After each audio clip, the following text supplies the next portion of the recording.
Good day, everyone, and welcome to the second Outcome Matters event for this year. I'm Therese Grobler, Head of MFP Wealth Management, and it's a pleasure to host today's session. Thank you for making the time to join us. These quarterly sessions are designed to bring together essential insights and feedback from our trusted business partners, ensuring you're equipped with the knowledge and the context you need to guide your clients with clarity and confidence. Today's event offers a well-rounded view of what's happening inside the portfolios that make up our flagship fund range, as well as the broader forces shaping financial markets and the economy, both locally and globally. We really have a great agenda lined up, but before we begin, just a few housekeeping notes. We have applied for CPD accreditation for today's events. To ensure your attendance is properly verified, please view the full session and submit your ID number under the CPD section. The platform will remain open until the end of June, giving you ample time to revisit the content and also earn your CPD points. The certificates will be issued automatically once all your requirements have been met. As always, you are encouraged to use the Q&A function to post questions during the session, and our speakers will either respond during or shortly after today's event. The past quarter has brought renewed market volatility, both locally and also globally, driven by persistent uncertainty, policy shifts, and growing investor unease. In times like these, clients naturally look to you for reassurance, for perspective, as well as direction. As MFP Wealth Management, our responsibility is to ensure you are equipped with the best possible insights, tools, and solutions to meet that expectation. That is the intent of today's session. Our agenda is designed around three key objectives. Firstly, to provide a high-level macroeconomic overview, helping you make sense of the latest events and their implications for South African as well as global markets. Secondly, to give you feedback from our discretionary fund managers and business partners on the funds that they manage on your behalf, including how the MFP Flagship Fund Range has been positioned and how they're using protection strategies to manage the downside risk. And lastly, to explore the behavioural dimension of investing, with a focus on how emotional decision-making can undermine long-term returns and how you can help clients avoid those costly missteps. As always, our discussion is anchored in the MFP advice philosophy, a philosophy that puts outcomes first, aligns with client goals, and actively manages risk. The inclusion of protection strategies within our model portfolios and fund-of-fund range is not an afterthought. These are deliberate, technical mechanisms designed to manage risk and deliver smoother client journeys. And as you'll hear later from behavioural expert Paul Nixon, even the best strategy can be derailed if investors react emotionally to short-term noise. It is in these moments that the value of advice is most clearly demonstrated. Your ability to contextualize volatility, reinforce long-term thinking, and really guide clients with conviction makes all the difference. As mentioned earlier, we really have an exciting lineup of speakers this morning. So to kick things off, let's set the scene with a closer look at the local and global economic landscape. Our Chief Economist, Sanisha Pakirasamy, and Economic Analyst, Tsiamo Masike, will walk us through the key trends and the developments that shaped markets over the past quarter, both globally, but also here at home. They will help us understand the forces behind the recent volatility and how shifting dynamics from global elections to local challenges are really influencing investor confidence as well as the direction the markets are taking. Sanisha and Tsiamo, over to you.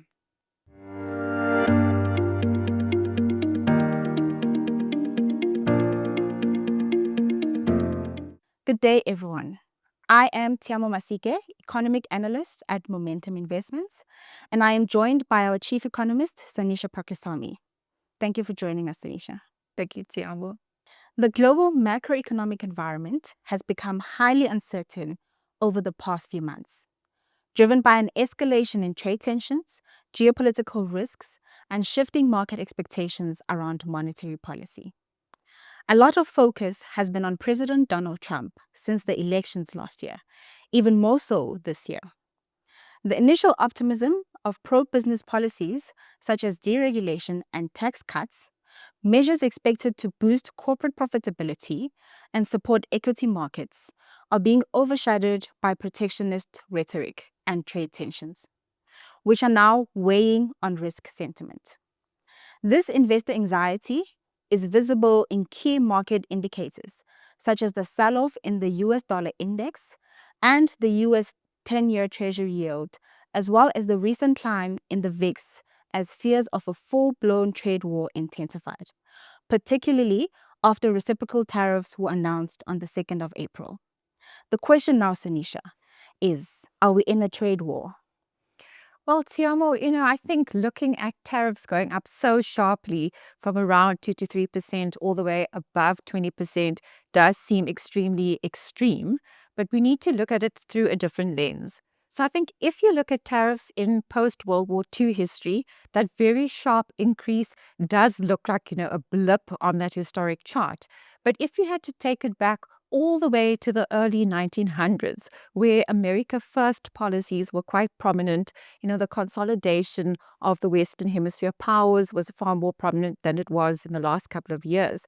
Then we get an example of why tariffs are actually going up. Back in those days and around the 1909 period, when tariffs actually reached the levels that we're seeing today, we found that tariffs constituted a much larger proportion of government revenues than what we are looking at the situation on the fiscal front today. Now, are we going to be in a global trade war? I think there has been this rhetoric that we're in a world of deglobalization. And I think, we've seen the political lines being redrawn across the globe. And yes, I do think we might actually see a dip in global trade volumes on the back of these onerous tariffs that have come through. Whether or not we're going to be in a global trade war, one will have to see in terms of the retaliatory efforts that are now going to come forward. So the calculations of the tariffs was quite confusing to the market, especially because it went against the initial guidance given by the US. Were the announced tariffs fair? At the outset, it almost looks like the US had a unilateral decision. But if you take it into the context of where Eurozone tariffs were before, they were about 4 times the amount relative to what the US had imposed on the Eurozone in the last 20 years. Now, what we've seen out of a number of countries after this leveling of the playing field is essentially a 4-pronged approach. So in the first bucket, we have the countries that have come out saying that they actually want to lower tariffs to 0%. So that's the likes of a Vietnam or Taiwan. You then have a bucket that has now started to come forward saying they're actually willing to come to the negotiating table with Trump. And we've seen that the White House has said there's about 130 countries that have now come forward, including the likes of an India or an Australia, which are key trading partners for the US economy. In the third bucket, you get the likes of Europe, which have said, we do have an action plan that we have built on the back of these tariffs, but we are taking a wait-and-see approach to see how these tariffs actually pan out. And then, of course, the fourth approach, which is a far more aggressive approach, like we've seen with China, slapping back tariffs on the US economy. So we saw that Trump has since implemented a 90-day pause on the steep reciprocal tariffs. Is he backing down? Could this be a sign that he's backing down? I think we have to go back to the core of why we're seeing tariffs being raised, trying to level the playing field. We know that the trade deficit is probably going to reach around 950 billion this year in US dollar terms. And we want to see that trade deficit starts to narrow. And that's essentially why we are seeing this rise in protectionist policies. So I think we have to come to terms with, the fact that we are living in an environment of far higher protectionist policies than we've ever before in living memory. But I also think that, even if there's a bit of backtracking, there is now a new base that is set. And that new base is essentially these universal tariffs of 10%. And I think we can look at that as a base with some of the reciprocal tariffs potentially coming back in after that 90-day pause. But if this is what the population wants, so a more nationalistic stance, why then did he back down? Well, what does the population really want? Initially people thought that when he comes out with something like a tariff approach that looks as scary as it does, markets would sell off and he would back down on that, just like he did during Trump 1.0.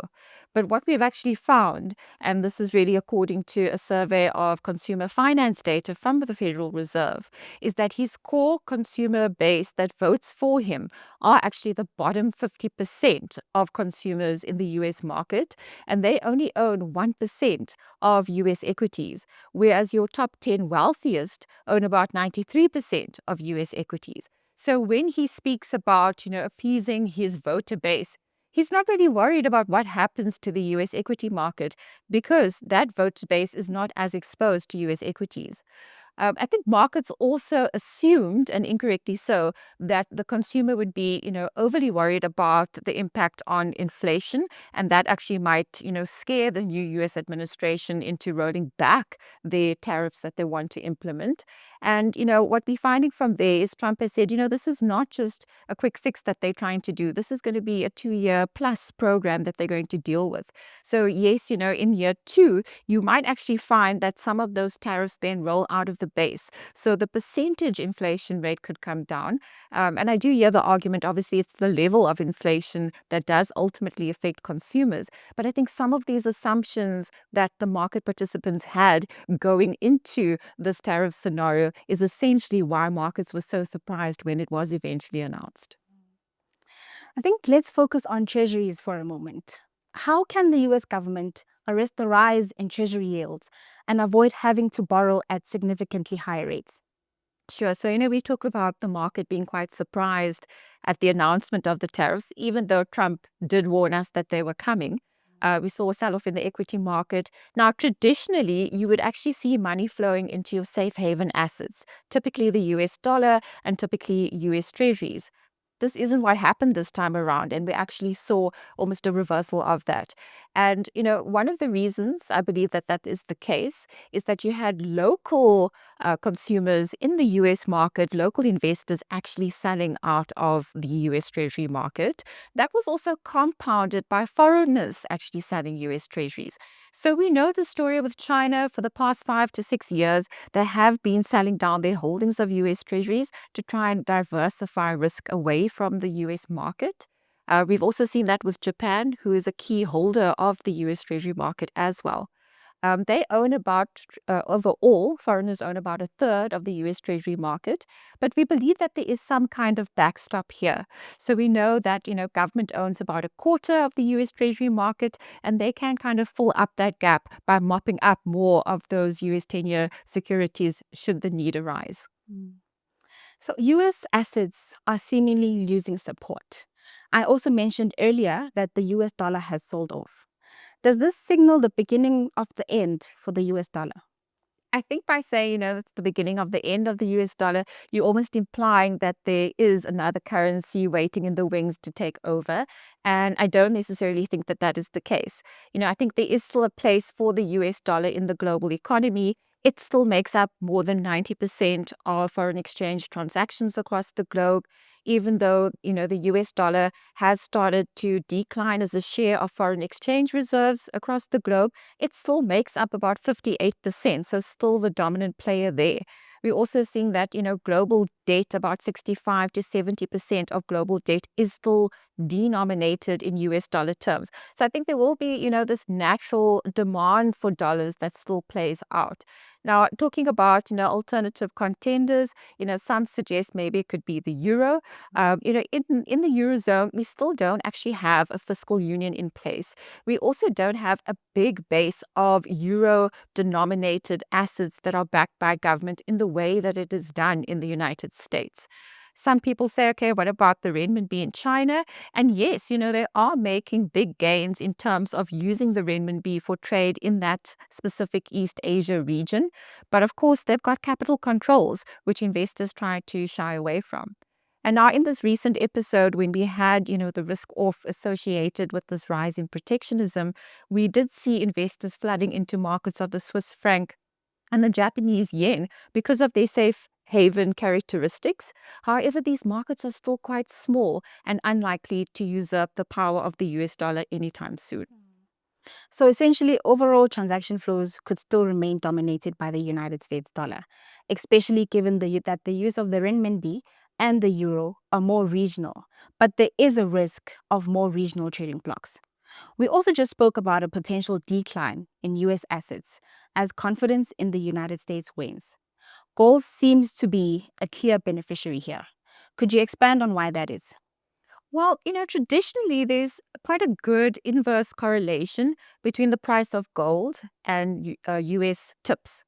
What we've seen to date is that traditional relationship is actually broken down because central banks have become quite nervous, especially after Russia's invasion of Ukraine, where the US then froze foreign exchange reserves for Russia. And we're seeing that a number of countries around the world don't want to be overly dependent on US dollars for that very reason.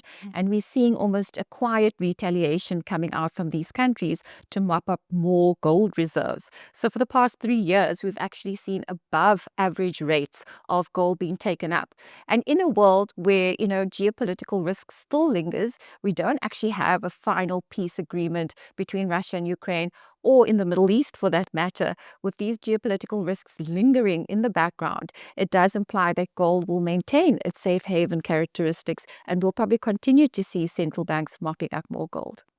So, increased protectionism is clearly benefiting gold.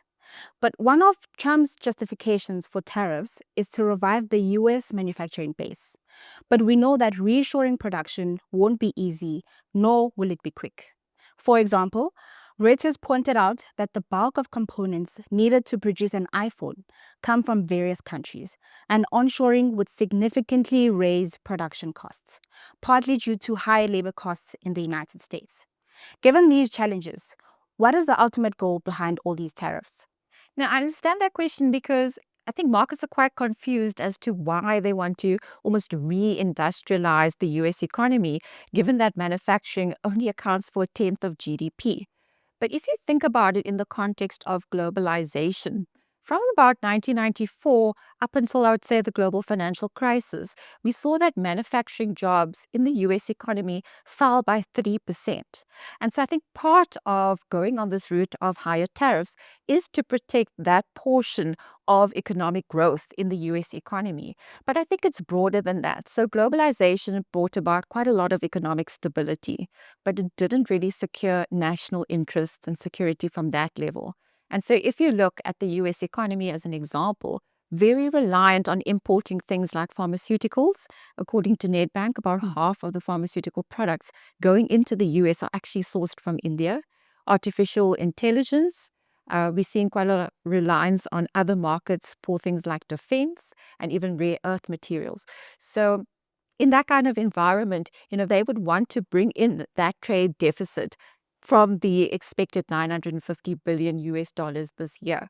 Now, some of that trade revenue we think can actually contribute to government coffers. I think the expectations out there in the market range between 500 billion to about 700 billion, and especially in light of Donald Trump actually wanting to reduce the taxes for corporates and households, it means that they have to find other sources in order to promote government revenues and to bring in that budget deficit.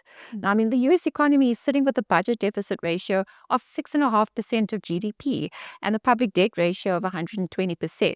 That is very difficult to substantiate in an environment where there isn't any economic or political crisis. So what happens if we do get, a political calamity or an economic fallout on the horizon? They don't really have a lot of fiscal room to maneuver. And I think this is one of the reasons that they are actually putting up tariffs in the way that they are.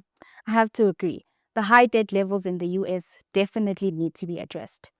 Elevated debt ratios can constrain growth and contribute to inflation over time. But for now, how would you describe the current growth environment in the US? And what are the potential impacts of all of these tariffs on growth? So I guess in one word, I would say deteriorating.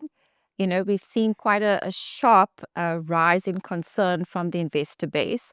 So yeah, we can quote the Bank of America Fund Managers Survey that was conducted in April.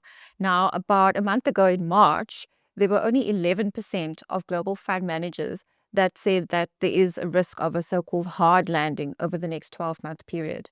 In 1 month, that jumped all the way up to 49%. So if we look at the Bloomberg median consensus, initially they were looking for growth for this year in the US of around 2.3%. That has now fallen to about 1.7%.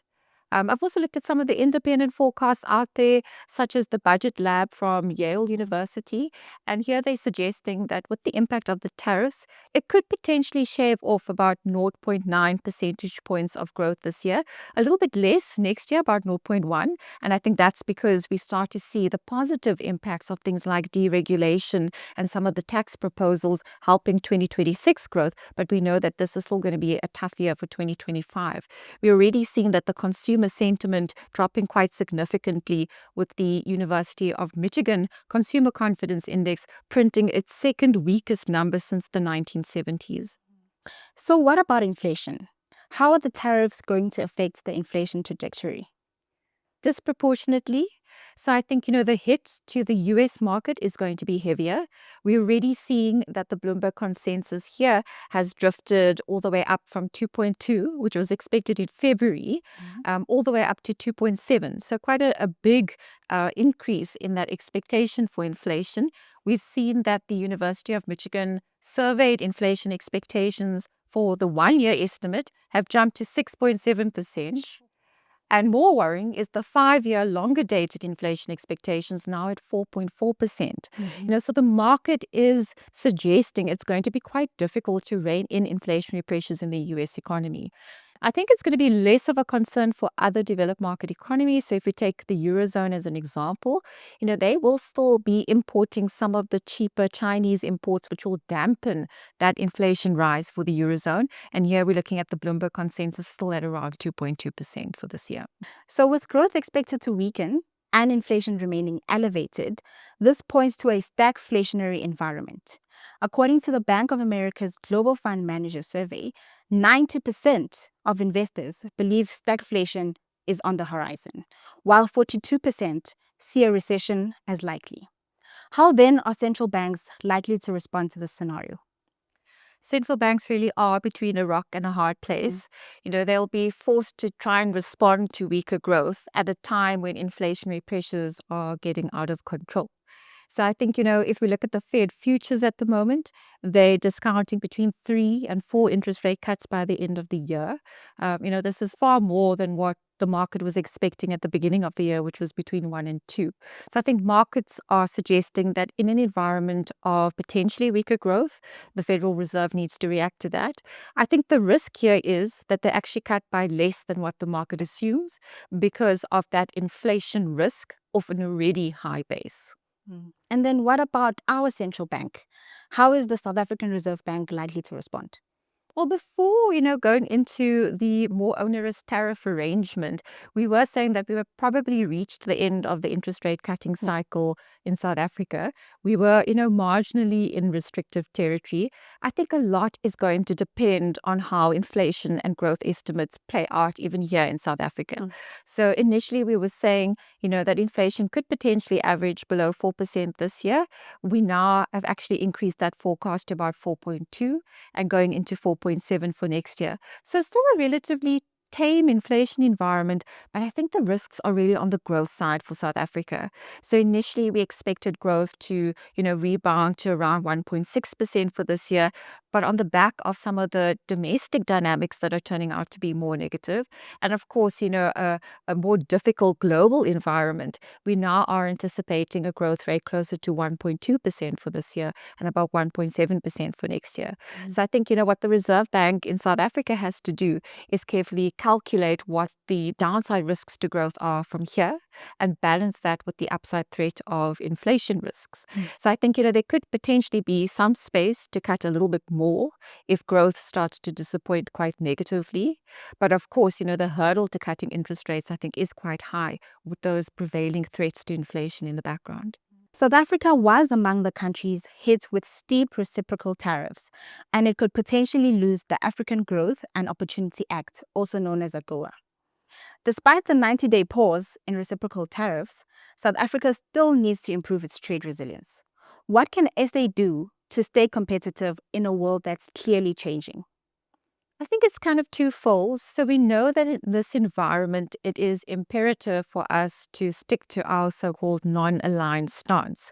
We have been blamed by the US for supporting the Iranian nuclear program and siding with the Russia and the China. True non-alignment means speaking with one voice when we are on that global political platform. And I think ensuring that we have a lot of stability in our own political home in South Africa, I think is very important. On the trade side of things, I think this is actually an opportunity for us to start to diversify our trade footprint on a geographical split as well. So we know we are exporting more and more into the African markets. But again, what we export to Africa and what we import from them is still very driven by, mineral resources. So it would be nice to see a little bit of diversification there into maybe services rather than goods, and maybe in the manufactured space, rather than the mineral products on the mining side. We also need to garner a much better relationship with our other trading partners, like Europe as an example, or even China. Mm. So a lot has definitely shifted since the start of the year. Globally, uncertainty was expected, but it has increased substantially. Domestically, South Africa was meant to have a relatively stable political year. Yet, we've already seen significant volatility, like the budget impasse, which has created a sense of instability. What's happening with the Government of National Unity? And has support for the coalition suffered? Well, we've seen that citizens overall are still supportive of a government of national unity, but it does seem as though support within the parties belonging to the GNU have shifted. And so I think a lot of the blame for slower structural reform efforts, the imposition of a value added tax increase, some uncertainty around things like health and education reforms for the national health insurance or the Basic Education Amendment Bill, some uncertainty around the expropriation bill in terms of nil compensation. I think a lot of the blame for that has been attributed to the African National Congress, or the ANC. And there's a couple of survey data that support this notion. So if we look at the Social Research Foundation, they poll a number of citizens asking them in February, if you could vote today, which party would you vote for? And the support levels for the ANC actually dropped to 32%. So remember, they got about 40% of the vote at the end of May last year. When they did the survey in September, it increased to 45%, showing that people were quite optimistic about the GNU and the ANC's place within that. And of course, now we've seen that falling quite precipitously to 32%, as they are now blamed for some of the failures that are coming out of the GNU. We've seen some gains being attributed to the likes of the Democratic Alliance, the DA, but I think there is still a lot of nervousness around how the stability of the GNU is going to play out in the next while. Is the loss of support for the ANC that you just spoke about now due to President Cyril Ramaphosa's leadership, or is it about the party as a whole? I would argue it's more around the party rather than the person. And I do believe that Ramaphosa still holds, quite a lot of gravitas as his position in the party, but also how citizens view him. And again, we've got some survey data supporting that. So if we look at the Social Research Foundation, they did a poll where they asked citizens, if Ramaphosa was removed with the vote of no confidence, which party would you then vote for? And that 32% for the ANC then falls to 21%. And, as we know, there aren't any natural contenders right now within the ANC that has the same level of popularity, and especially across all the provinces that Ramaphosa holds currently. So I think, going into the 2027 ANC National Elective Conference, this is really where we will get an indication of the new leader for the ANC. But I think up until then, Ramaphosa is the ANC's best bet, and by removing him, they will be shooting themselves in the foot. Just as we expected political stability this year, there was also some optimism around the growth outlook, especially with much lower levels of load shedding. But you've mentioned that growth risks are to the downside, and you spoke about global factors weighing on domestic growth. What domestic factors are weighing on growth? I think it's important for us to move with the facts. So at the start of the year, the local dynamics were looking a lot more optimistic, even though we were starting to see some of the optimism fraying on the global side. And now we are sitting in a world where there are local risks, and that's been compounded by escalating global risks. And in that light, I would say, yes, I do still think that we can get, some support from household consumption, and that will be on the back of two-pot withdrawals, even though they are slowing in the latest January and February numbers. Of course, the past impact of previous monetary policy easing, which then helps the debt-laden consumers and a little bit of credit and some employment growth. But I think, where we would have to start paring back our assumptions is on fixed investment. So fixed investment very tied into business sentiment. And initially we saw business sentiment, rocketing after the formation of the GNU. But the recent result there showed a bit of a flatlining as optimism has now started to wane. And I think that is going to then weigh negatively on fixed investment. The other component of growth that I think is going to take a knock is on the export side of things because of the deterioration that we are seeing in the global environment and higher tariffs coming through. The budget impasse and the fact that the fiscal framework was passed with parties outside of the Government of National Unity has created concerns about the future form of the coalition. If the Government of National Unity doesn't hold in its current form, should we be worried about South Africa's long-term growth prospects? Now, this is a very important consideration. We know that the dip in sentiment is going to negatively affect our short-term economic growth prospects. But, the hope that we want to hang on to is that the longer-term economic trajectory still picks up. Now, I think a lot of those longer-term growth prospects, as we've mentioned in previous videos, is heavily reliant on the efforts for structural reform of Operation Vulindlela. But I do believe that a lot of that depends on the technocrats between the presidency and National Treasury, rather than hinging on whether or not the DA is within the Government of National Unity or not. So we think that a lot of these work streams are quite far along already and probably won't be undone. I do understand the market concern, though, because the formation of the GNU does matter. So in the event that the DA walks away together with Freedom Front Plus, and perhaps, we get a new, smaller majority with Action SA and Build One South Africa, in that kind of scenario, we'd have almost what we call a GNU light type of coalition. And that is very, very vulnerable to absenteeism when any, votes need to be conducted. And so I don't think the policy direction would shift, but I think we would see, quite a big delay on some of the approvals for policies and how they're actually conducted. I think markets are quite worried about, the entry of, for example, the economic freedom fighters or the Mkhonto Wesizwe party together with the ANC. In that kind of view, we could get, an unraveling of previous benefits from structural reform efforts, and, the markets become a little bit more left aligned. Now, again, if we look at the Merrill Lynch survey for fund managers, we had a period of about 11 months straight where there was a net improvement of structural reform efforts that was expected by fund managers. It actually peaked out at a net positive 50% towards the back end of last year. And again, in just one survey reading, that basically went to a negative 40%, now expecting a deceleration to come through for structural reform. And the number one risk that these investors highlighted to the South African equity market is a more leftist tilt in policies for South Africa. To summarize our conversation, protectionist policies, especially out of the United States, now risk triggering a recession. While deregulation and potential tax cuts in the US may support growth next year, 2025 will still be difficult. Locally, South Africa faces its own challenges around governance and potential delays in structural reforms. As we navigate a riskier backdrop, South Africa can still shield its economic trajectory.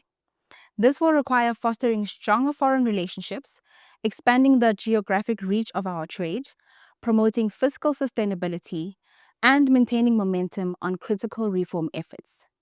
Thank you very much, Sanisha. Thank you, Tiamo. Thank you both for those valuable insights. Understanding the bigger economic picture really helps us make sense of conditions that our clients are navigating. And it also reminds us why long-term thinking is so important in uncertain times. Next, we turn to Ronnie Borneman from Equilibrium, our trusted discretionary fund manager. Ronnie will share an update on how the multi-managed portfolios in our flagship fund range have performed over the past quarter. This includes both the MFP Focus Model portfolios and the Momentum Focus Fund of Funds. You will also touch on how the built-in protection strategies are helping to manage risk and keep portfolios aligned with client goals, especially during times of uncertainty. Ronnie, the floor is yours.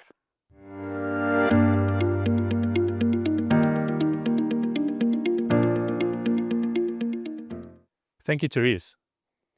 Good day, and welcome to our 2025 Q1 Financial Markets Overview and update on the MFP Focus Model portfolios and Focus Fund of Funds. From tariffs to geopolitical tensions, this quarter was nothing short of a rollercoaster ride. Let's dive in and unpack what this means for you and your clients. First, let's set the stage with the economic backdrop. On the 2nd of April 2025, now labeled Liberation Day, the US dropped a bombshell, sweeping tariff hikes that echoed protectionist policies not seen since the Great Depression. These weren't just tweaks, these were bold, disruptive moves that shook global markets. The US later paused on some of those tariffs, but the damage was done. Export-driven nations felt the heat, and retaliatory measures started brewing.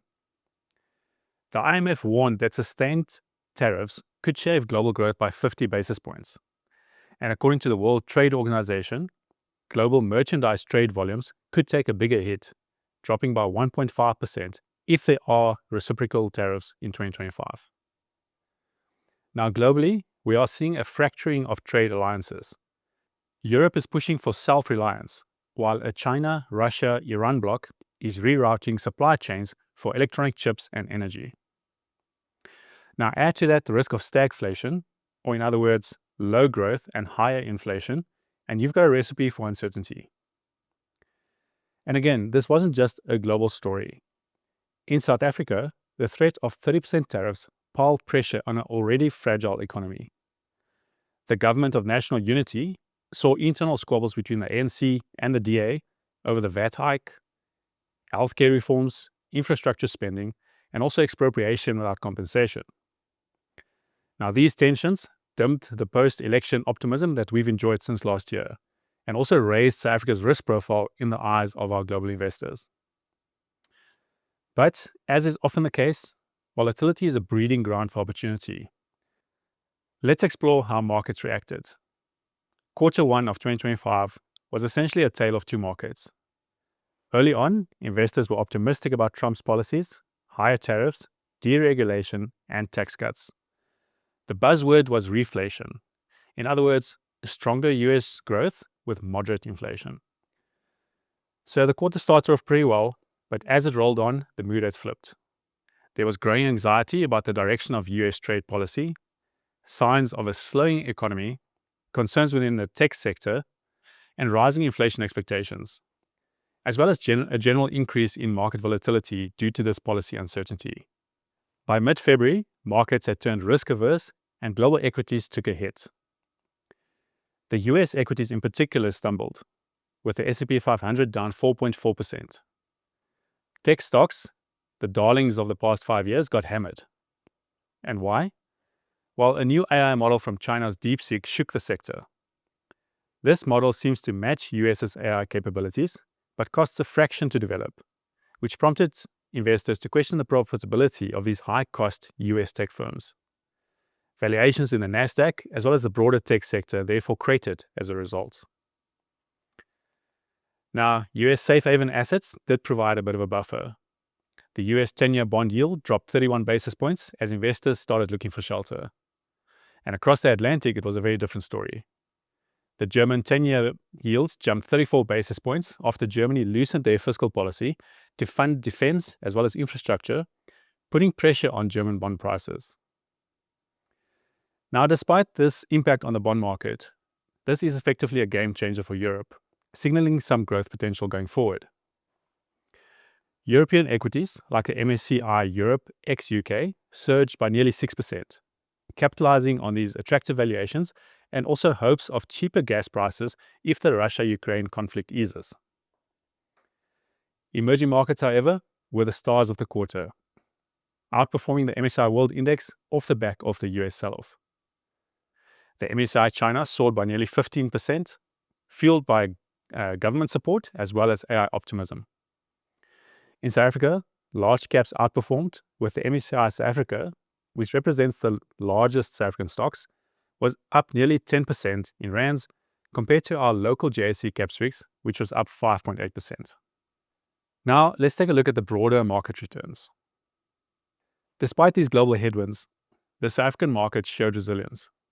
The resources rally was a big driver, as well as foreign exposed industrials, which also chipped in. However, not everything in SA sparkled, as SA financials dipped by 2% and listed property fell 4.3% as bond yields started to rise and also political uncertainty increased. Speaking of bonds, South African yields climbed 32 basis points in the quarter, reflecting the global risk-off sentiment as well as the GNU wobbles. Yet the All Bond Index eked out a 0.7% return and inflation-linked bonds gained 0.6%. Short-term maturity bonds outperformed, and a 25 basis point repo rate cut to 7.5% gave cash a boost, with the STEFI index up 1.9%. The rand strengthened 2.5% against the dollar, which dented our global returns in rand terms, but it did signal some confidence in South Africa's fundamentals.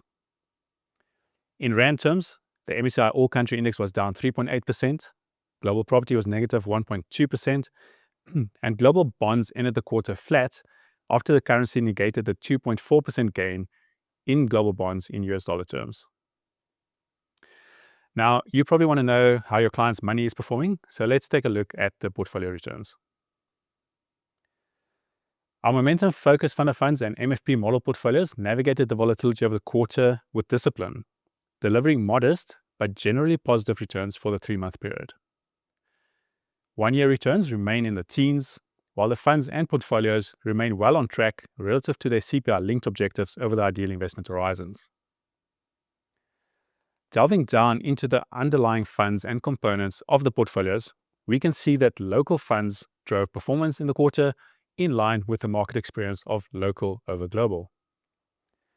The largest contributor to positive returns, both from an absolute level and from an allocation perspective, was the local equity block. You will also recall that this blend of equity managers was recently revised, optimized, and aligned between the MFP focus models and the focus fund of funds. The equity block returned 4.4% for Q1, trailing the JSE Capswix index due to an overall underweight exposure to resources. Over the longer term, the blend has delivered positive alpha relative to the index as well as the peer group, and we are confident and optimistic in the delivery of this blend in its revised format going forward as well. Now, most active equity managers struggled in this sharp and concentrated gold and platinum rally that we saw during Q1. Delving into the focus equity block, it is really only the Lorium equity fund and to some extent Truffle equity that managed to keep pace with the index, up 5.9% and 5.3% respectively, a consequence really of leaning into those gold, platinum, and rand hedge stocks. The SA resource sector surged 28% from the lows of December, with gold up 19% and platinum up 10%, driven by geopolitical tensions and a demand for these safe haven assets. For local equity stocks, this meant that we saw an aggressive rotation out of SA-focused stocks in favor of gold miners, platinum, and also your typical rand hedges, or in other words, companies with offshore drivers of their returns. As you can see here in the green bars, gold miners like AngloGold Ashanti and Gold Fields soared by over 66% in the quarter. Industrials overall rose by 3.1%, helped by global players like AB InBev, British American Tobacco, Naspers, and also Prosus, propped up by the Chinese tech and AI momentum. Meanwhile, financials slipped 2% due to local economic pressures, and we can see here how banking stocks sold off significantly, as did local retailers like Mr. Price and Woolies. Market sentiment remained cautious amid political uncertainty around the GNU budget delay and also global trade tensions. On the fixed income side, the Momentum SA Flexible Fixed Interest Fund returned 0.4%, shy of the All Bond Index's 0.7%. Credit spreads tightened, favoring defensive, short-dated exposures amid global tariff uncertainties and the local GNU tensions. The fund had slightly longer duration overall, while a 25 basis point rate cut further supported the shorter dated maturity bonds as well as cash. Therefore, the Visio unconstrained fixed interest fund also outperformed with 1.6%. Staying with local cash, the Curate Enhanced Yield Fund excelled with 2.3%, beating the Steffi's 1.9% due to some smart credit plays. And lastly, the Momentum Diversified Income Fund was broadly in line with the index over Q1. Now, after a phenomenal year in 2024, local listed properties slid by 4.3% in South Africa. This was driven by political uncertainty, rising bond yields, and further rate cuts. Both our flexible property managers managed to keep track with the index, largely because of their tilts between local and global assets during this time, as well as some good stock selection. Globally, however, returns were much harder to come by, given the equity sell-off as well as the 2.5% strengthening of the rand. The Curate Global Sustainable Equity Fund sold off by 4.8%, given the struggling US equity markets. The fund slightly lagged the index by 40 basis points, primarily due to an underweight position in Berkshire Hathaway, which advanced 17.5% in the quarter. On the flip side, the fund also benefited from an underweight to Tesla, which fell 36.5% in Q1. The Curate Global Emerging Market Fund was a bright spot, up 1.7%, beating its index, thanks largely to good stock selection. Similarly, the Coronation Emerging Market Fund also managed to add 0.6% relative to the index's 0.4%. Now, our global fixed income funds in the portfolio were stable in dollar terms, and contrary to 2020, global fixed income has once again returned to playing that traditional diversification role during this period of risk-off sentiment that we're seeing in markets. So in summary, diversification was really key this past quarter. Our local assets provided some stability, while our global assets tested our resilience. So therefore, how are we positioned going forward? Well, in a nutshell, cautious but opportunistic. A global recession is not our baseline scenario, but we are mindful that this risk has risen. Going forward, we can definitely expect more volatility. Tariffs, geopolitics, and monetary policy shifts will keep markets on edge. The IMF projects that US growth will be at 1.8% in 2025, down 90 basis points from the January projection, with tariffs accounting for nearly half that cut. Europe's growth is pegged at 1%, while China is steady at 4.5%. In South Africa, well, we are leaning on the resilience of the private sector to offset some of those GNU risks.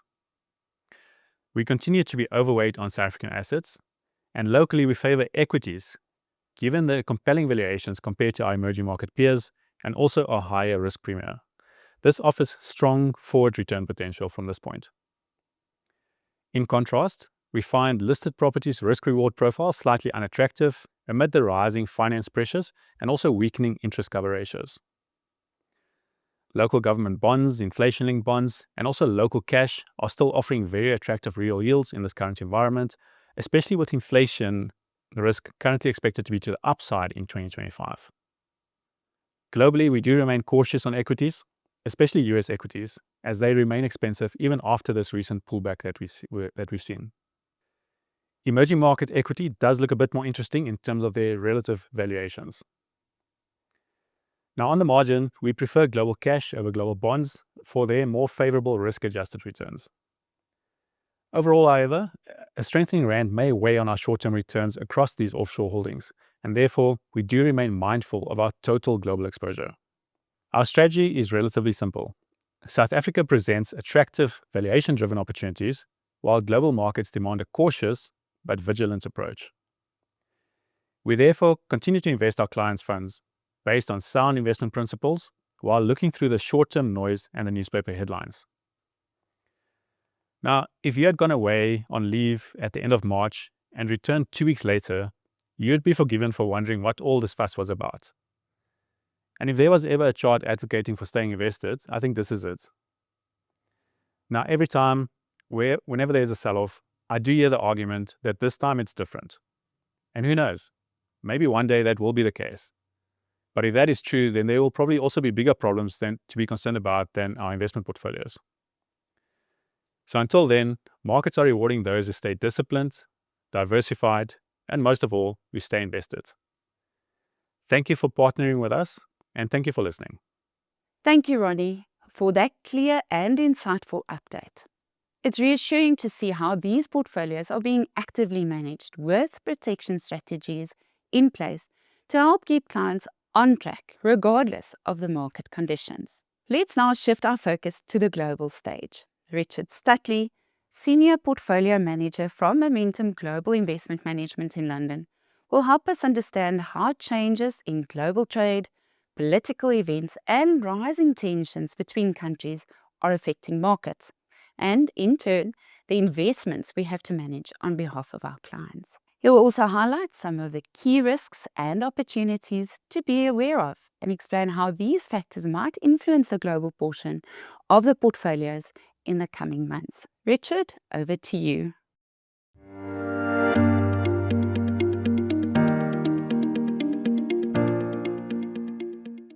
Thank you, Therese, and thank you everyone for joining us. So it was a pretty good quarter in global markets. All three of the portfolios were up. We'll see that in a moment. And that's despite the fact that the S&P 500, the much vaunted S&P 500, it was down by 4.4% for the quarter. So therein, we're making money. The S&P 500 is down. So we're feeling pretty good about things, it has to be said. And then, per the title of today's presentation, things changed. The news on tariffs, the news on trade got a whole lot worse with President Trump's Liberation Day. Now, I do think, and you won't have missed the volatility in markets, I do think things have changed. They've changed a bit, but probably not as much as you're thinking, and certainly not as much as you'd think if you were to watch the initial reaction in markets. So all of that I'll expand on in a moment. Here then is the quarter to begin with. If we read from left to right here, you would be forgiven for thinking we were in the midst of, in Q1 of this year, of the start of an economic slowdown. That's what it looks like when you see equities down on the left-hand side, bonds on the other hand up, gold up and up very considerably, as you can see. That pattern of return, your more economically exposed asset classes like equities doing poorly, and your defensive asset classes, i.e. bonds and gold, doing well. As I say, that looks like the start of a slowdown. And indeed, I think that narrative about the US economy starting to show signs of weakness, starting to maybe roll over because we have been in a decent expansion period, I think that was fairly popular. I have to admit, I myself am less convinced that's what happened, in fact, in Q1. And the first clue that maybe something else was going on comes on the right-hand side of this chart. Global property securities, well, normally they'd move in the same direction as global equities, but instead, equities down, property securities up. And this is interesting. This is one area we thought maybe looked more attractive than global equities last quarter, and I spoke about that. So there's your first clue something might be going on. Here is your second clue. This is looking at the returns from regional equity markets. So when you dig into that headline return from global equities and actually look at all of the different regions, and we're doing this here in local currency terms because the dollar was quite a significant player in that first quarter. And so we're going to strip it out here. US equities down 4%. Yes, Japan also down by 3%. So there we go. It's a negative period for equities, you say. But of course, as we move now to the right-hand side of the chart, you can see that no, emerging markets, they were up by 3%. Europe up by 6%. The UK the same. So as I say, the second clue that in fact maybe this wasn't a typical slowdown period. Why, if that were the case, are these certain markets doing in fact very well? 6% in a quarter is a very decent return. As I say, in terms of that recession narrative, now yes, there were certain economic indicators in the US that started to look weaker. The most significant, the most talked about in the first quarter was the Atlanta Federal Reserve's GDP Now indicator. I'm sure you saw some market commentary on that. So yes, that was negative, and I think you'll have read there are some technical factors at play there, most importantly involving imports and a big surge in imports due to the tariff uncertainty. So that's had an impact to play there. So yes, that indicator was pointing down, but other indicators that I certainly like to look at, things like the labor market, things like surveys of companies. How are you as a company feeling? What are your plans for the next quarter? All of that data was pretty robust, actually. So did things start to, emphatically turn towards or signaling a recession? I don't think they did. Instead, I'd suggest that Q1 was really a US equity story. And we'll see that here, 27th of January, date for your diaries. DeepSeek became the most downloaded app in the US. What did that mean?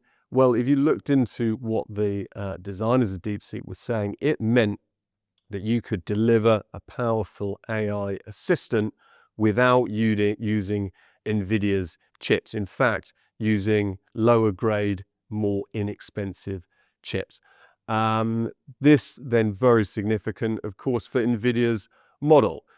It's a big reminder, if one needed one, that it's a great advantage in business to sell a cheap product. If you sell a cheap product, there is limited kind of interest, desire on the part of customers to go and seek something cheaper. If, on the other hand, you're selling an extremely expensive graphics processing unit, there is huge incentive for your customers to go elsewhere and to look at cheaper substitutes, thereby saving them a lot of money. So therein a clear inherent weakness in NVIDIA's business that looks like, it's very early days, but looks like it is already being opened up, exploited, i.e. in the form of cheaper competition. So suddenly NVIDIA under pressure on the 27th of January. And at the same time, we've got another of the so-called Magnificent Seven. We've got Tesla. Around that time, it's reporting a fall in sales growth. So this is a company that certainly based on its share price, you're expecting to see great growth from this company going forward.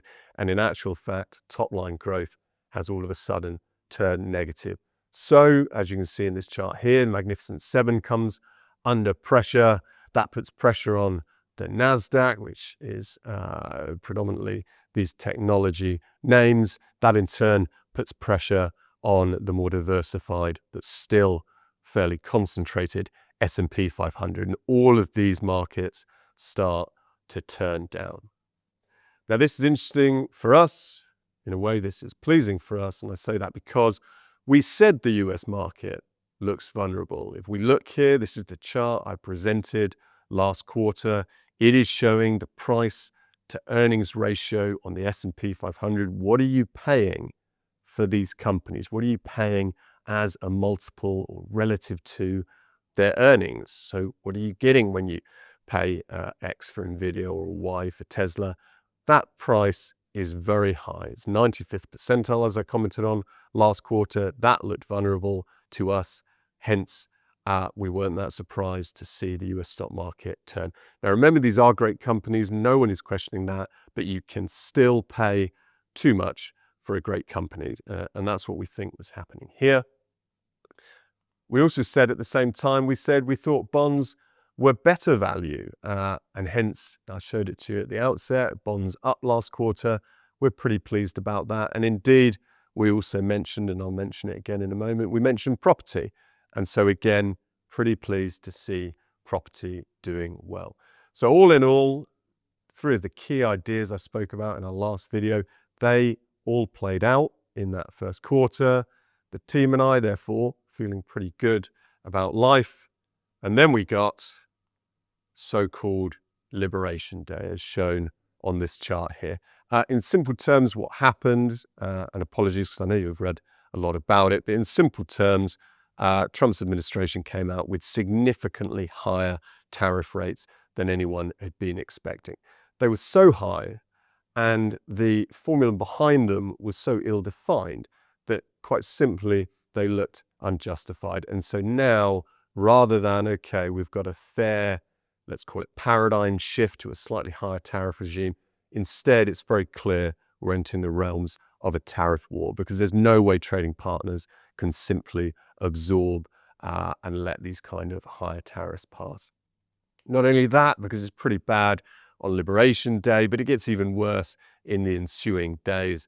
And therein I'm talking about the spat with China, where both of them suddenly raising tariff rates pretty much exponentially to a level which, as China itself described, we're really in pretty silly territory now. This is very material for any trade between the countries, and hence we've seen a steep decline already in the number of ships traveling between the two. So what happens? Well, of course, you know it, the S&P 500, it had been falling, but that fall gets turbocharged. And per the chart, you can see that the parallels to the pandemic and that kind of an environment are there, i.e. we saw some very steep declines in US equities. Next chart here, just picking up on the VIX index. This is expected volatility as embedded in equity options. This is the best real-life example of how uncertain people in the world are feeling. And I say that because you could run a survey where you simply said to people, are you feeling uncertain? But as we all know, if there's no money behind something, if there's no financial penalty to something, you probably don't devote that much time to answering said survey. This is an example of people putting money behind an outcome. And hence, as I say, this is the best guide to uncertainty in the world. And uncertainty, very high, consequent on those tariffs. What do they mean? Where are they going? In fact, uncertainty only higher in terms of recent history during the time of the pandemic and the great financial crisis. So yes, I said at the outset, this was significant. The market reaction was significant.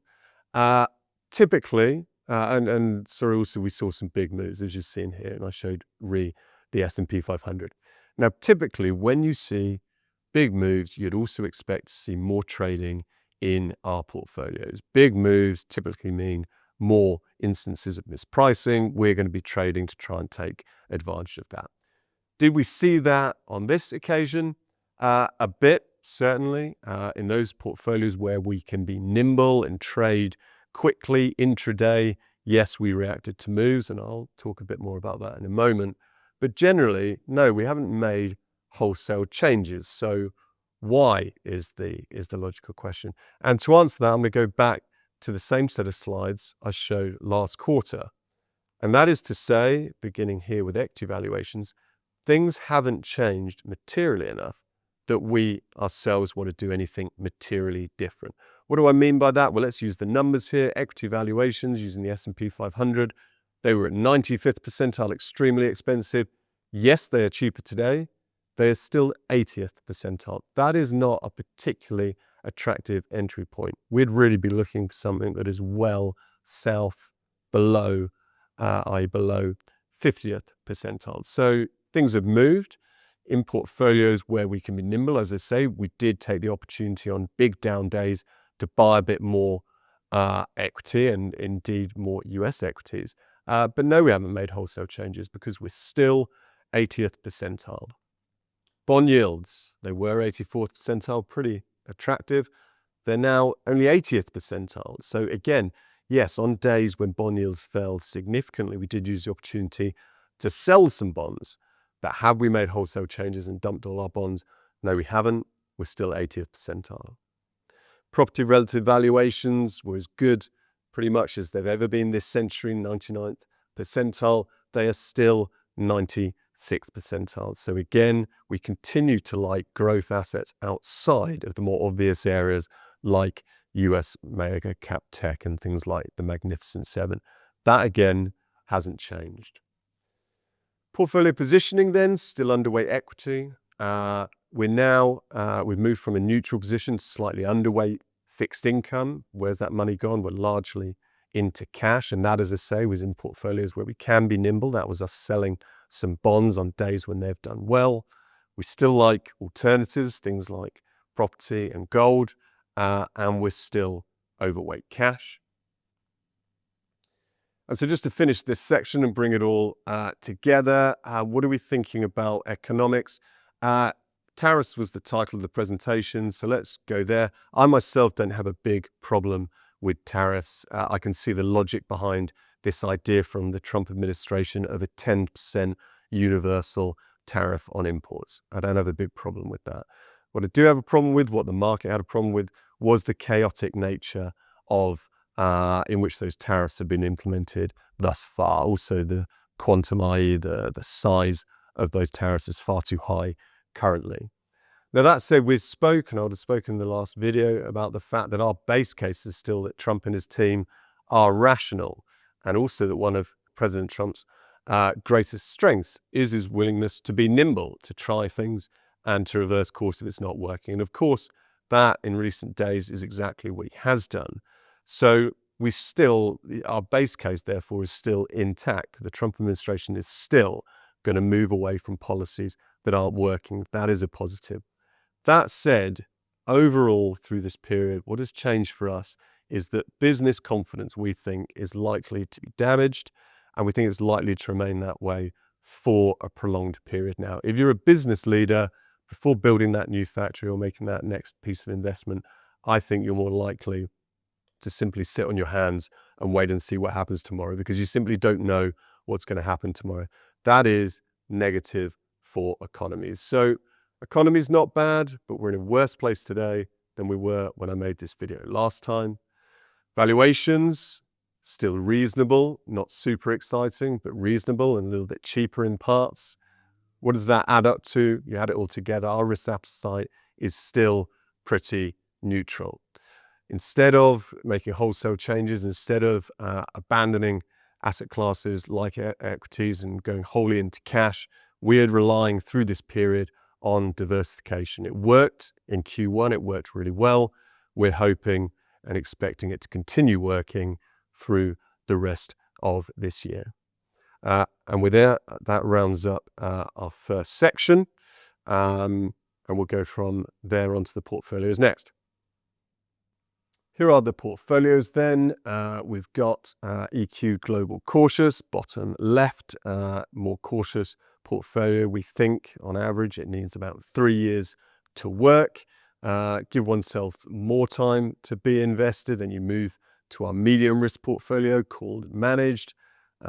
It, we think, takes about 5 years to work, and so on up to our high growth, high risk portfolio, the growth portfolio, and it needs about 7 years on average to work. So those are the portfolios. Always a brief reminder when I do these videos.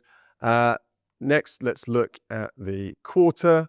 Here we've highlighted the returns for that quarter on the left-hand side.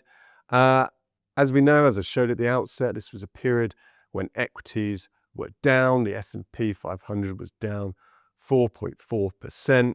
Contrast that here with multi-asset funds doing very much what we had hoped they'd do, which is to behave different to equities. In fact, all three portfolios with positive returns ranging from 3.1% for cautious down to 0.6% for growth. Of course, growth has more in equities. Equities didn't do so well. That is why cautious in this latest 3-month period did better than your growth portfolio. As I say, cast your mind back to 2022. Diversification categorically failed. Our portfolios didn't look materially different from equity markets. So far this year, multi-asset working as it should do, and the portfolios looking quite different and indeed much better. How did they do against global cash? Remember, global cash consists of predominantly dollars, but also some euros, some yen, some sterling in there. Well, it was a strong period for global cash, as you can see here. So in fact, the funds are a little bit behind. Why was that? Well, a big part of that was a reversal of what we saw the previous quarter in Q4 24. We had a very strong dollar that hurt the non-dollar elements of that global cash basket. Here We had the reversal of that in Q1 25 with a weak dollar, meaning that global cash got the benefit of some FX appreciation on your euros, yen, etc. So that's why cash was strong. Second reference rate here is against the peer group median for each of the portfolios, ahead of peers over, all three portfolios ahead of peers over the latest 3 months. And indeed, look across, we're ahead of peers over all the time periods.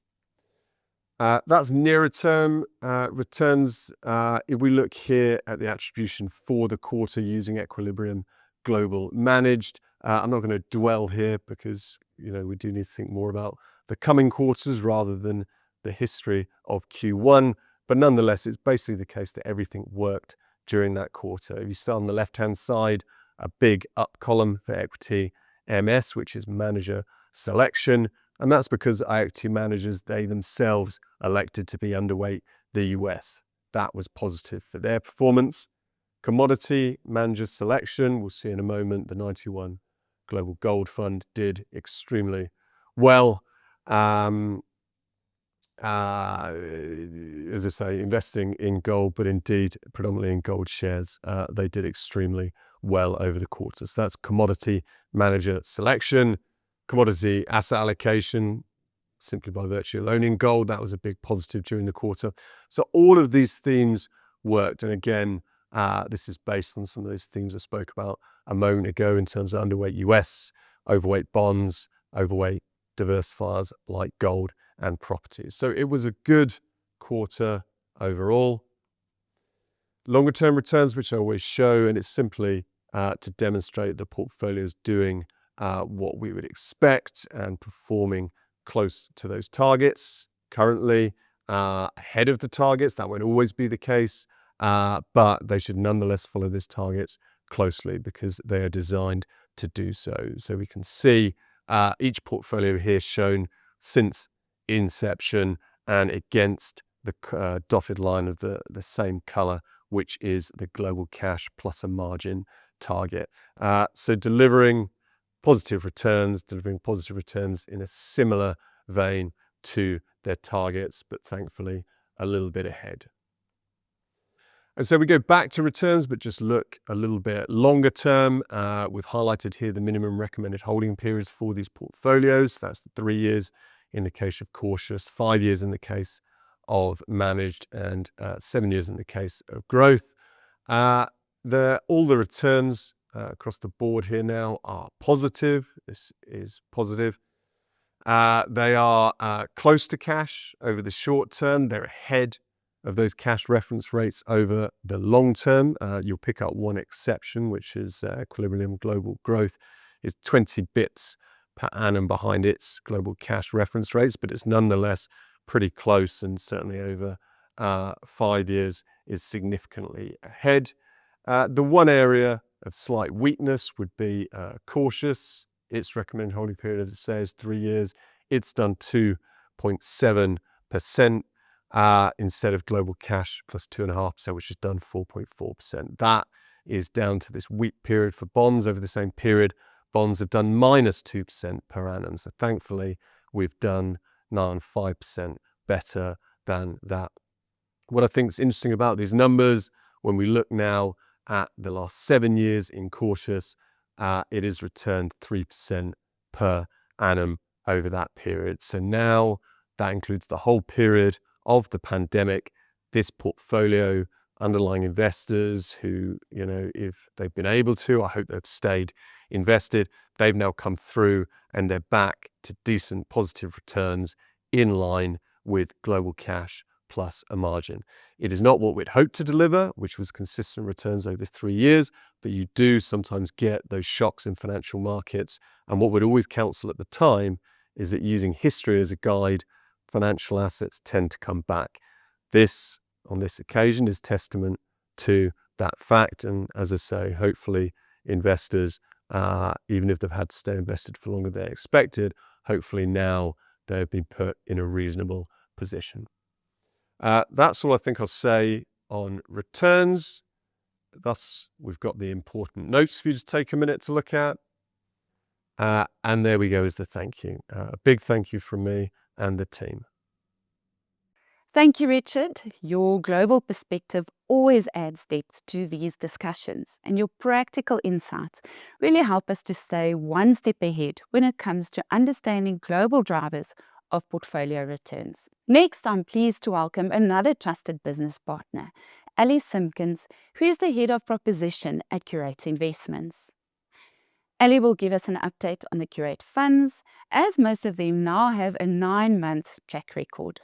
We look forward to hearing your perspectives, Ali.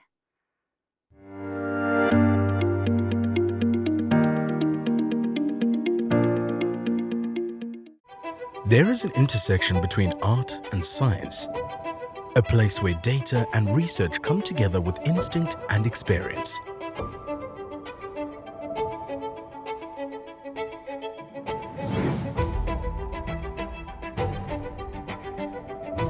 This is where Curate lies, where the science of knowing what to do meets the art of making it all come together.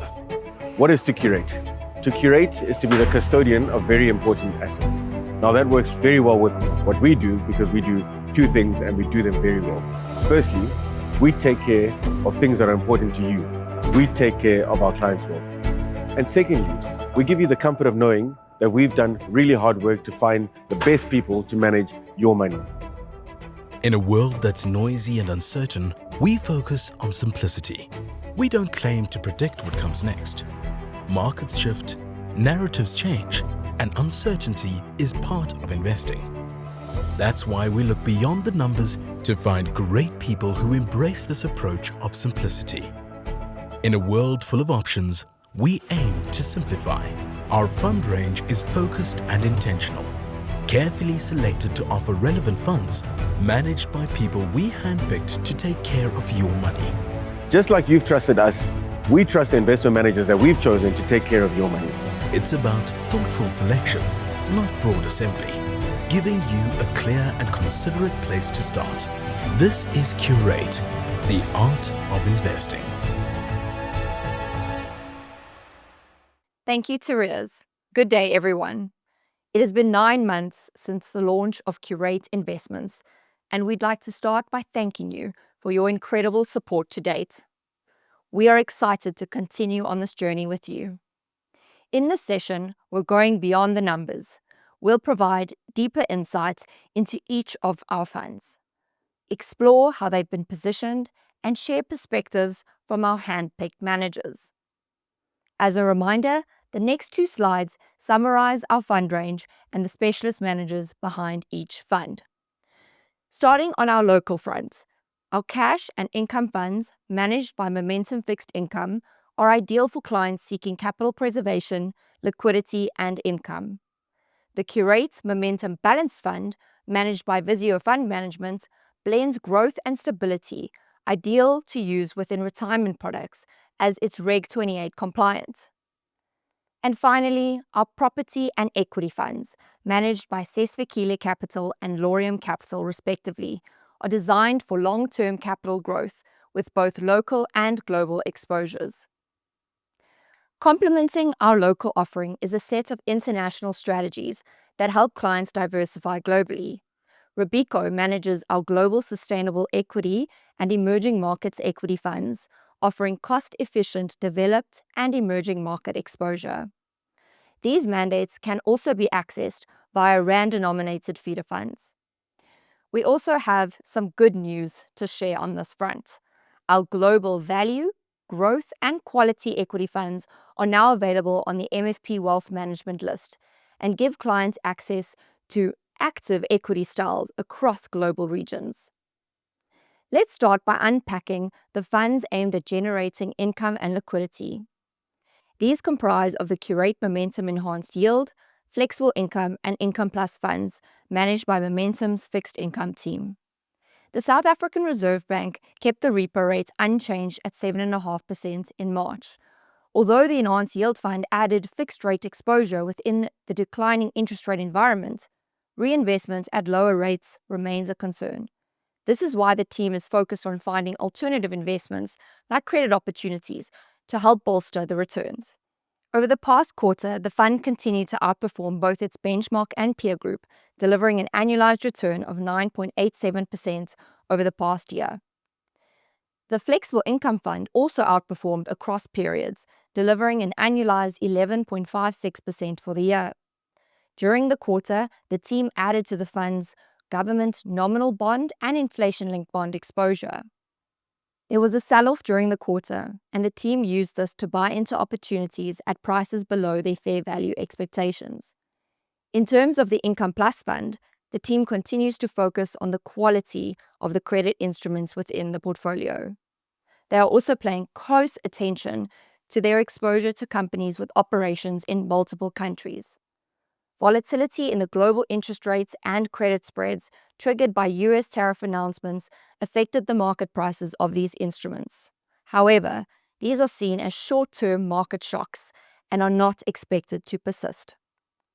Moving to the funds that aim to solve for capital growth requirements, such as the Curate Momentum Balance Fund managed by Visio, which focuses on medium to long-term capital growth. During the quarter, the team upweighted local and international cash by reducing local and international equities and bonds. This was done to reduce exposure to riskier assets given the elevated volatility around US trade tariffs.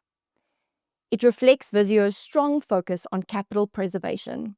They continue to remain selective and back quality companies with solid fundamentals. For example, the Momentum Group reported earnings growth of 48% for the half-year 25 financial year, while Advotech recorded earnings growth of 16% for the 24 financial year. Both these companies form part of the current portfolio. The Curate Momentum Equity Fund, managed by Laurium, had strong performance for the quarter ending March 2025, delivering 3.25% for the quarter, outperforming both its benchmark and peer group.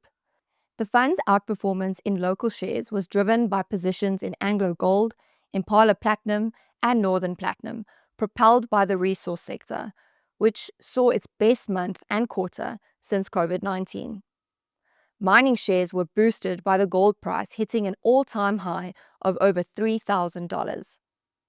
Prosus, AB InBev, Remgro, Momentum Group, and Laurium's offshore equity allocation also contributed positively. The Curate Momentum Property Fund, managed by Sisfikile, benefits from a broader global opportunity set. This type of property mandate is one of only a handful within South Africa, broadening the opportunities for returns. For example, the fund is well positioned to benefit from the rising demand for healthcare real estate, driven by an aging US population. The demographic comprising of the age 80 years and older is growing rapidly, which is boosting demand for healthcare facilities.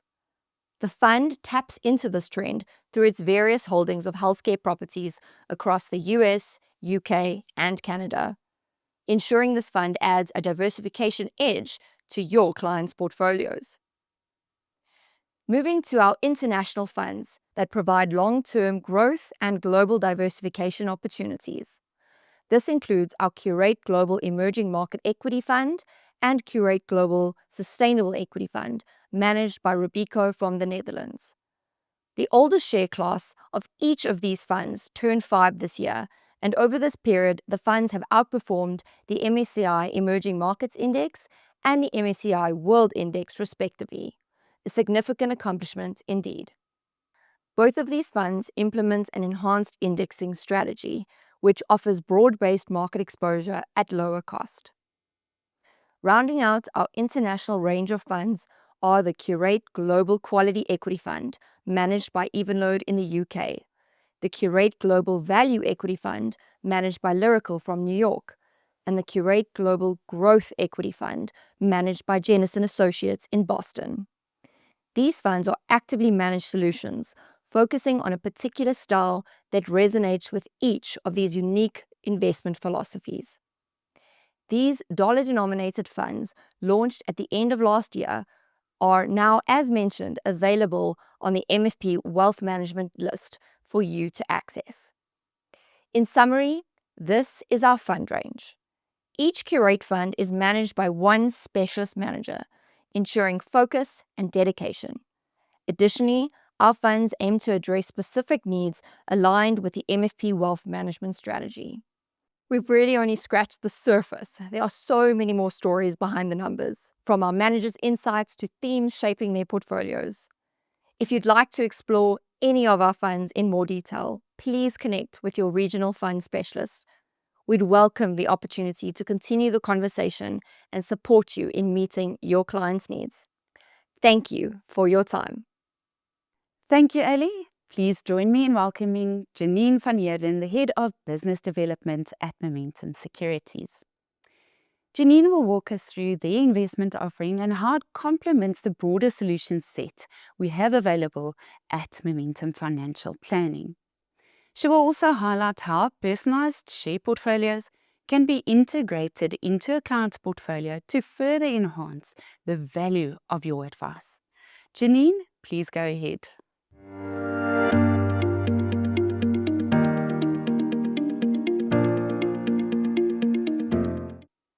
Thank you, Therese. Hello, everyone. The last time we spoke, I shared our Momentum Securities journey with you, as well as where we fit into the bigger Momentum Investments group. Today, I thought I would focus on our offshore offering, including how you can build borderless wealth. As a reminder, clients can invest into a personal share portfolio, better known as a PSP, either directly with us, without a tax wrapper, or via Momentum Wealth or Wealth International. Today, I would like to continue the discussion regarding PSPs, as it doesn't mean that a client is limited to investing in shares only. Clients will have access to shares, ETFs, unit trust funds, hedge funds, fixed deposits, bonds, and even crypto, with some T's and C's, of course. Let's talk about how clients can get access to the offshore markets. There are a number of ways to go about doing that, and I would like to take you through these options. Except for the most obvious option of investing directly into an offshore company listed on a foreign stock exchange, there's also a number of ways to receive exposure without physically taking funds offshore. Let me explain. First, we have the opportunity to invest in a South African listed company that derives most of its income offshore. These companies are usually listed in South Africa as well as on another stock exchange. Investing into a company like this will provide the client the benefit of the company's offshore performance without having to take the funds out of the country, and they won't be exposed to any direct exchange rate fluctuations. Think along the lines of British American Tobacco. They derive a majority of their profit in foreign currency. Secondly, clients have the access to exchange-traded funds, ETFs in short, or exchange-traded products, ETPs, like structured products, which are listed on the Johannesburg Stock Exchange and provide exposure to offshore markets. Think of some of the iTrix ETFs like the Eurostoxx 50, the FTSE 100, and the MSCI World Index. ETFs provide exposure to a much larger basket of shares at affordable prices and can be accessed not only via a PSP, but some are available directly on the Momentum Wealth platform without the need to open a PSP. Have a look at the Wealth Fund list to see which are available to your clients, even on a regular contribution basis. Similarly, structured products might be linked to an offshore underlying asset or index, but no funds are physically invested offshore. The client merely tracks the asset's performance. Of course, we then have the third method, and that is to make use of a company's asset swap capacity or offshore capacity to take the funds out of South Africa on the client's behalf. I would like to talk about this a bit more in a second. The last method of investing offshore is, as mentioned at the start, using a client's own capacity, either with their single discretionary allowance of up to $1 million, or applying for a tax directive that allows up to $10 million per year to be taken out on top of the SDA. This also provides the client with the option to invest in a true offshore platform, like MWI or Swissquote. More on Swissquote a bit later. All of these options are available to a client within their Momentum Securities account. But let's first dig a bit deeper into asset swap for a second. The most commonly used method is simply investing in a feeder fund. A feeder fund is a fund that pools the money of investors and then invests the fund into a bigger master fund that is usually managed offshore. It is the master fund that manages the actual portfolio and not the feeder fund as such. But the client receives the benefit of economies of scale. This usually implies that there is reduced cost and in some cases allows access to assets or funds that might not be available to smaller clients.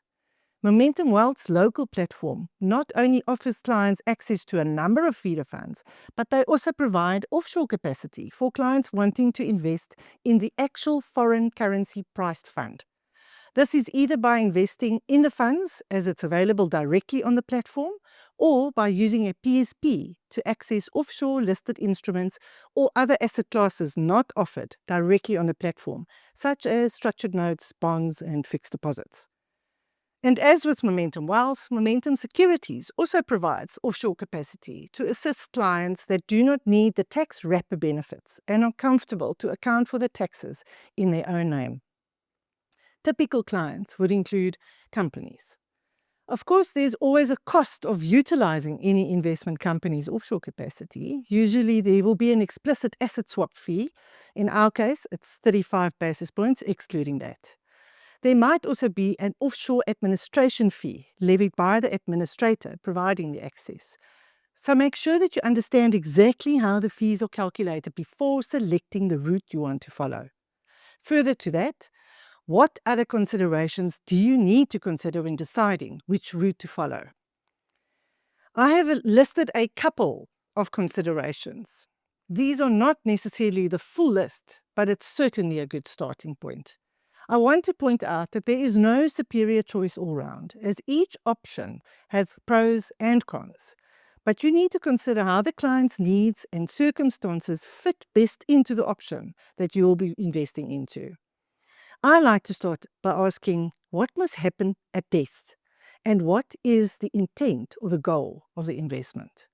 This will guide you on the route or structure you need to implement the investment strategy. Let's have a look at some of the biggest considerations. Firstly, fees. The impact of fees can be a big decision maker. Consider looking at platform or custody fees, transactional fees such as switching, banking, or brokerage that may apply between the different options. The actual cost of the asset swap might even be hidden in cases of the feeder funds, and it's important to look at the TERs as well as the explicit fee shown on proposals and quotes. Tax is a big consideration, as there is a difference in how capital gains will be taxed for a direct offshore investment compared to the same asset held in an asset swap vehicle. In the case of an asset swap, clients may also be taxed on the change in the currency movements, which of course can make a big difference in net performance. But this is not the only tax that you should look out for. The straightforward income tax impact should also be considered, where the client will either be taxed in their own hands or per the 5-fund tax approach when using endowment structure. Nothing prevents a client from investing in a compulsory product to avoid being taxed within the portfolio either. Yet another tax that can have devastating consequences if not considered is citus tax or estate duty. The correct structuring of an offshore asset is crucial to avoid additional costs, lengthy estate winding up, and further trauma to family members. Placing your share portfolio within the MWI endowment structure immediately avoids citus tax and also makes it easier to transfer to beneficiaries. Again, a compulsory product like a living annuity can save on estate duty and CGT, so do not underestimate the use of this vehicle when investing in a share portfolio. Probate, for some people, might sound like a medical procedure, and it can quickly feel like one if you haven't planned appropriately. Again, having your PSP in an MWI endowment avoids probate if the contract is set up correctly. Chat to your MWI specialist to ensure that probate won't apply to your client's contracts. Executive fees are also avoided by having beneficiaries in place on your endowment. Swissquote, however, accepts South African rules, so no probate is applicable for accounts held directly with Swissquote. Liquidity is a concern when clients invest offshore, but in my experience, most clients tend to leave their assets alone for longer than 5 years, definitely longer than what they would with local assets. Therefore, using an endowment structure should normally not be an issue. But luckily with MWI, this is not a problem either, as the contract is issued with 100 underlying policies. It is more important to consider the actual asset's liquidity that you are purchasing rather than the tax wrapper. A structured note, for instance, or a closed fund might not be as easy to sell out of. It is therefore important to make provision for cash flow, such as fees and income, when using these instruments. Always consider exit penalties or lapsing of guarantees before liquidating these types of instruments. You must consider not only these considerations, but also some of the benefits that the client may receive depending on the structure selected. Keep in mind that benefits such as the loan, bank card, and online banking functionality will only be available to clients with direct accounts and not to those invested in any of the tax wrappers. Also, the benefit of creditors' protection and the ability to nominate beneficiaries is only available to clients invested in endowment structures. Again, it is important to remember what must happen with the investment at death and the ultimate goal of the investment before deciding which would be the most suitable structure for your client. How do we at Momentum Securities access offshore assets? We've partnered with Swissquote to provide us access to markets outside of Africa. Swissquote is a listed bank in Switzerland that provides us access to over 60 stock exchanges. Using Swissquote provides the client with some additional benefits, which I would like to discuss. Loans. They offer what we call a Lombard loan against the share portfolio, allowing clients to use the cash without having to withdraw from the investment. This allows the investment to continue to grow while the client can use the funds according to their needs or even diversify their investment by investing into other assets. The multi-currency account allows a client to hold multiple currencies in one account, which is useful when trading on different markets as it avoids unnecessary currency conversions. Of course, they also offer online access to clients, which is similar to any other online banking offering. It is possible to connect a virtual or even a physical card to the Swissquote account. This card can be used worldwide and will use any cash built up due to interest or dividends received. The offering provides clients with access to bonds, structured products, fiduciary deposits, shares, ETFs, and over 30,000 unit trust funds, as well as cryptocurrencies. I don't think I have to say anything more about this partnership. As you can see, their offering is vast. As mentioned before, not all of these benefits may be available to clients invested via Wealth or MWI. What is the process if a client wants to invest offshore with Momentum Securities? In all cases, the process will start with the client discussing their needs with you as the advisor. Once risk, estate planning, and taxes have been considered, you will have a chat with your portfolio manager to construct a portfolio that can either be standalone or combined with other investments. We will always open a local stockbroking account with a BDA account number. On our forms, the client will indicate whether they will be using our asset swap or taking funds directly offshore using their allowance. They will also indicate whether the account must be set up via Wealth, MWI, or directly with Swissquote. We will then either open an asset swap or platform account with Swissquote on behalf of the client, and we will provide the client with a Swissquote application form to be completed for a direct account. When I say direct account, I mean that the account is not held within any wrapper, but directly in the client's name. Only funds that were either earned offshore or were transferred as part of the tax clearance process can be held in a direct account. Otherwise, it will be either an asset swap or a platform account, in case where either the local or offshore wrappers are used. It is important to note that Swissquote forms must be signed using wet ink, and it has to be couriered back to us to activate the account. All Momentum Securities branded forms may be signed using mSign. We also offer the option to open a local account completely online via our IFA portal. Once the account has been opened, the client will fund the local BDA account, and we will do the currency conversion on behalf of the client and pay the foreign currency of choice to their Swissquote account. This process is slightly different when using a PSP on a tax wrapper, as funds will flow via the product to us and never directly into our account. Your portfolio manager will then invest the funds as agreed during the proposal process. The client will have viewing access either online through our website or app, as would you as the advisor.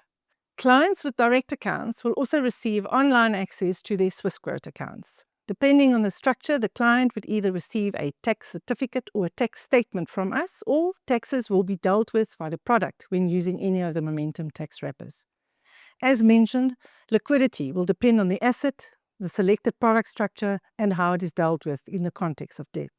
It can be very beneficial for clients to structure an offshore portfolio within a tax wrapper, but always keep in mind the limits based on the product you will be using, such as Regulation 28 in the case of retirement products. Our minimums are either 250,000 Rand for local accounts or $20,000 for offshore accounts and $80,000 for a bespoke offshore account. Unfortunately, we do not have debit order functionality. Please speak to one of our portfolio managers to assist you with the construction of an appropriate solution for your clients. They are in the position to put together a structure to assist your clients to truly build borderless wealth.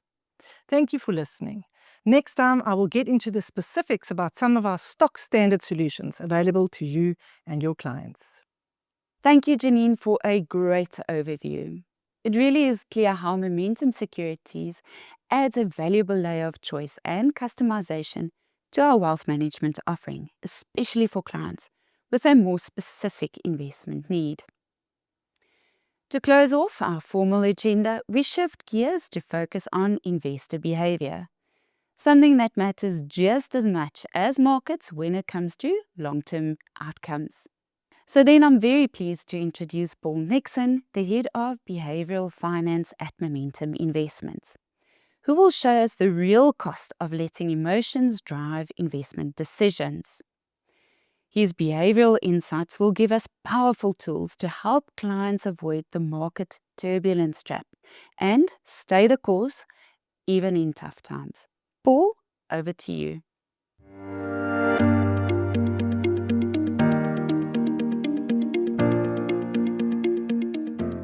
Thank you, Jess. Hi, everyone. It's great to be chatting to you all again. Since the last time we've spoken, unfortunately, the only constant appears to have been change. We have a president of the United States who has launched his own meme coin. His wife has even launched one. And he's openly offered a private dinner with the top 200 largest holders of this meme coin. One thing that's relatively certain is that the president is aiming at creating wealth during his tenure, but it appears that Liberation Day tariffs have only been successful to date in liberating people from their capital gains. The change in policies of his administration on most fronts has left everyone with whiplash, mostly reinforced with bizarre, contradictory statements from the commander-in-chief like, "I don't change my mind, but I'm flexible." Markets don't like this flexibility though, and investors don't like it either. Just a few years after the COVID pandemic, and once again, we are clearly seeing the market turbulence trap loading. A market turbulence trap is where conditions get advisors and investors to turn myopic or focus on the short term when in fact most of their goals are long term in nature. This presentation is about what happens when clients and their advisors fall into the trap, and more importantly, how to help clients avoid this unnecessary behavior tax. When things get uncertain, it's useful to zoom out and focus on things in financial physics that are constant. History shows that 12-month forward returns of the S&P 500 in big crises like the Great Depression of 1929, the dot-com bubble of 2001, and the global financial crisis of 2008 was a drawdown of between 20% in the 2001 dot-com bubble and 60% in the Great Depression of 1929, with the global financial crisis falling in between at a drawdown of 45%. S&P 12-month forward returns, though, in minor crises like the debt ceiling crisis of 2011, the China slowdown of 2015, and of course, COVID in 2020, have actually been great. Investors saw returns of between 15% in 2011 and 50% in 2020 following the COVID pandemic, with a 12% uptick after the China slowdown of 2015. So, the million-dollar question is therefore, is this a big crisis or a small one? Now, you could easily find market commentators on either side of the equation. The truth is that nobody knows. You'll find more or less educated opinions, but they remain just that, opinions. On your screens are two charts for market returns in the United States, the S&P 500 on the left and the JSE All-Share Index on your right. Large crises are represented by large red areas and small ones by small red areas. The charts in essence give all possible monthly buy dates on the diagonal line and sell dates on the horizontal line from the end of 1996 to the end of March 2025. These charts are available in the download section. To use them, simply pick a buy date on the diagonal line and then move across to a time you'd like to see the return for on the horizontal line. Areas of light and deep red indicate drawdowns, and areas of light and deep green indicate good returns. White areas represent returns of between 0% and 5%. For the S&P, it should be remembered, though, that white areas on the S&P chart could actually represent a positive inflation-adjusted return for US investors where inflation is sometimes low or even negative. Zooming out provides some good perspective. The top 3 takeaways from these charts for you are as follows. Firstly, proportionately, there is far more green than red. In fact, in US markets over the past 100 years, bull markets have yielded an average cumulative return of nearly 150%, while bear markets have yielded only a 31% loss on average. So the financial physics of being rewarded for taking risk generally holds. But taking more risk does not always equal more return. Taking more risk provides only the opportunity for reward. There is no such opportunity without risk. Volatility is a feature of risky assets rather than not a bug, simply because it works in both directions. As mentioned, in the download section, you can get higher resolution images of these charts. Do yourselves a favor and zoom in to see the smaller and larger red zones. Usually these occur in periods or shorter time frames or shorter time horizons. Holding for longer periods often eliminates the red areas completely. Secondly, it's critical to remember that red zones are not realized losses. These are paper losses represented by the fall in index value. A real loss or behavior tax is generated by selling existing holdings, usually bought in the green zone, at a time rather when the portfolio is in a paper loss and switching out of or selling these holdings in a red zone. You only ever realize profits or losses by hitting the sell button. More about this later when we talk about rebalancing though. Thirdly, investing in the markets or having a diversified portfolio gives the investor the upper hand in a transitory shift. Simply put, with a diversified portfolio, your client is always winning at something. To illustrate this, look at the composition of the S&P 500 before and after COVID. Think of the rise of the Magnificent Seven. Holding the market or S&P 500 gave investors exposure to the rise and domination of the technology sector in the US. In addition to this, look at the dominance of the US stock market over the past few years and contrast this to the languishing performance of the JSE All-Z. You'll see far more green in the JSE All-Z before 2008 and far less after 2013. In addition to this currency hedge, this shows how markets perform at different times. So different markets rather perform at different times. This offers tremendous diversification benefits to investors, and you should definitely be using your DFM or equilibrium for this. At this point, I would also like to mention why your clients' retirement planning should be considering the gap or fixed annuity option. The increasing area of white and light green for the all-share index in recent times means that clients are exposing their retirement capital in the hopes of large equity market returns they may have seen in years gone by simply haven't happened in the last decade. I strongly recommend using the retirement gap forecaster toolset to look at giving your clients more certainty in their retirement and to be very careful and considered with your equity market forecasts. The Momentum Investment Sci-Fi report showed an increase in switching for the 2023-4 period of between 15% and 21% for the flexible investment and retirement income options, respectively. Using machine learning to cluster switching behavioral patterns, the resulting behavior tax realized or lower investment return from fund portfolio or switching tends to reveal a consistent hierarchy of behavior that realizes more and more behavior tax. As expected, market timers were the most active archetype in 2024 as usual, together with the assertive investor or those investors who chase past performance. Market timers also predictably made the most number of switch transactions, quite high at 4.65 switches each on average. Market timers also had the highest annualized behavior tax at 5.92%. Assertive investors realized the second largest annualized behavior tax of 4.09% of the switched amount lost on average. Given that assertive investors on average switch larger amounts, approximately double that of a market timer, this archetype also nearly had the highest average rand value lost per investor. For anxious investors, the fear factor resulted in an annualized behavior tax of 3.64%. And lastly, the avoiders, also as usual, incurring the lowest behavior tax or lower than any other archetype. They do this by avoiding the market or taking lower risk and switching to a neutral performance band. This behavior still led to slightly higher than normal behavior tax at 3.53%. For a look at the details, and also at the fund level of inflows and outflows for the 2024 period, download the 2024 Sci-Fi report. The theme remains constant. Investors leave a fund off the back of relatively poor performance and miss the outperformance that usually follows. Similarly, investors arrive at a fund off the back of relatively great past performance and stay for the underperformance that follows. Using over 20 million observations and a random forest algorithm allows us to leverage machine learning to figure out what the biggest predictors of a switch actually are.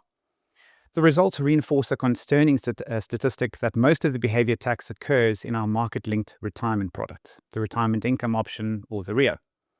The biggest predictors of a switch related to the investor are the age and the size of their portfolio. Clearly, these numbers are both larger in retirement. The factors related to the investment itself are the number of funds in the portfolio and the relative performance thereof versus peers.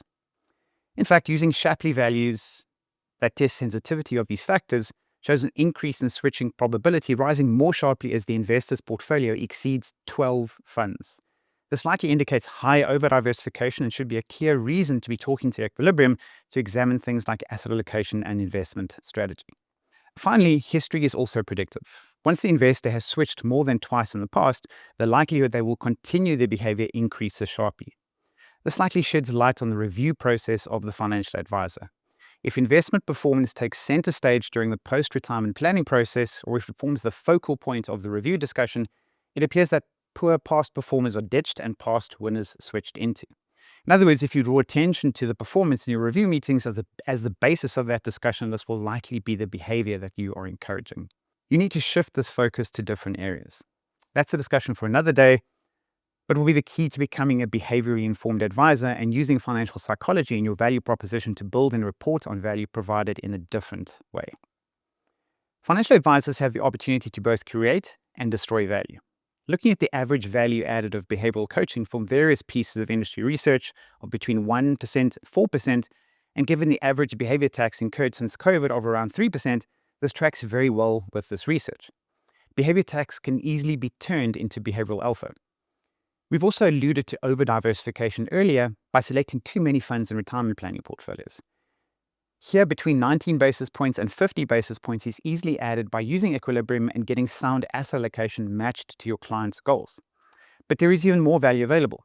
The rebalancing performance added by Equilibrium or other DFMs adds value of between 30 and 44 basis points on average because this forces profit-taking along the investment journey. When markets run, equities will increase in proportion relative to other asset classes. When this exceeds a target level, they are then sold to get the proportion back down to the target and forces the sale when prices are relatively high. In totality, all these areas add up to approximately 4% in additional value for your clients. What you really want to develop for your clients is something stock traders refer to as diamond hands. The term seems to have surfaced in 2018 on social media platforms like Reddit and became quite popular during the GameStop surge in 2021.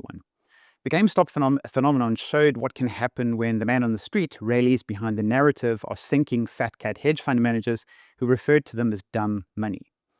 There's a pretty cool movie on Netflix you should check out called Dumb Money if you want to learn more about the GameStop story. The net result was one of the biggest short squeezes in history. The short squeeze happened because of growing conviction behind the blogger Roaring Kitty, who picked GameStop as a deep value share. The blogger, whose real name was Keith Gill, built this conviction in his audience who responded to price moves not by selling, but instead hodling. This is another meme from the time originating from misspelling hold and evolving to hold on for dear life. Diamond hands became the term used for investors being able to hold stocks that have become red hot from price volatility. Without retail investors buying shares in GameStop and holding on furiously, refusing to sell and realize profits even when the prices rose, they wouldn't have been able to outlast the big hedge funds who were constantly adding margin to their short positions as prices rose instead of dropping. There is some important psychology behind this. To easily remember the building blocks, I'll talk about the 3 C's to help your clients get these diamond hands. The first we've already mentioned, and that is conviction. The psychology of conviction stems from cognitive dissonance theory that suggests people strive for a consistency between their beliefs and their actions. When we truly believe in something, our mind works tirelessly to align our behavior with that belief. If you tell people at the office you're on a diet, you're less likely to be seen with a chocolate in your hands because this creates a friction cost of explaining your dissonant behavior. Neuroscience also supports this notion as studies have shown that strong beliefs activate reward pathways releasing dopamine in the brain that reinforce positive actions and the associated outcomes. When we do something we believe in, we feel good. You can think of this as the smugness that develops when people have a conviction in their beliefs even when they can see everyone else is panicking. By normalizing market turmoil as inevitable and indeed necessary to create investment opportunities and labeling this behavior as smart money, clients are less likely to question the advisor in market downturns and more likely to stick to the plan simply because they believe the situation is temporary. With conviction comes the second C, which is confidence. The investor now feels more assured of their abilities, and this creates a sense of security and also resilience. Confidence is trickier than it seems, though, and can easily be shaken. As we move through life and are faced with many challenges like moving from the security of employment to starting a business, for example, we are faced with failure and self-doubt. The financial advisor should be particularly aware of this when investors have little financial market knowledge or experience. Investing in the stock market can be just as unnerving and unfamiliar as starting a business or a new job. Our inner voice is great at reminding us that we are in unfamiliar territory and that the first sign of potential negative outcomes will quickly remind us that we never should have ventured into this uncomfortable territory in the first place. This is usually the catalyst for paper hands, or quickly abandoning an investment strategy well before markets have had the necessary time to recover and to give inflation-beating outcomes. These were slightly darker green areas in the charts we saw in the beginning of the presentation. Finally, the third C is congruence. The more conviction the advisor builds in the strategy, the greater confidence there will be. If both are continually reinforced, the client will try and keep this congruence to avoid the dissonance. In other words, where we build beliefs like I will be greedy when others are fearful and match them with actions like hodling, our conviction and confidence builds, and of course that results in congruence in that we are actually believing what we are doing. In this way, clients have the tools to effectively avoid the behavior tax. The late Nobel laureate Daniel Kahneman, in his acclaimed book Thinking Fast and Slow, provides an important distinction between two ways in which we process information. Neuroscientists tell us this is an oversimplification, but for the purposes of financial advice, the core principles hold. We tend to process information in one of two ways. Our default mechanism is instinctive and conserves a lot of energy. These instinctive reactions to stimuli are emotional. In this way, our brains operate like parallel processors, capable of taking a large amount of stimuli and processing them simultaneously. Because these reactions are instinctives, we find it difficult to control them. The second way is more logical or deliberate. Some information requires reflection or more careful consideration. The first case creates emotional errors resulting from making decisions in a state of greed or fear. The panic of seeing a fall in an investment account, for example, or creates the fear that you're missing out on a buying opportunity, for example.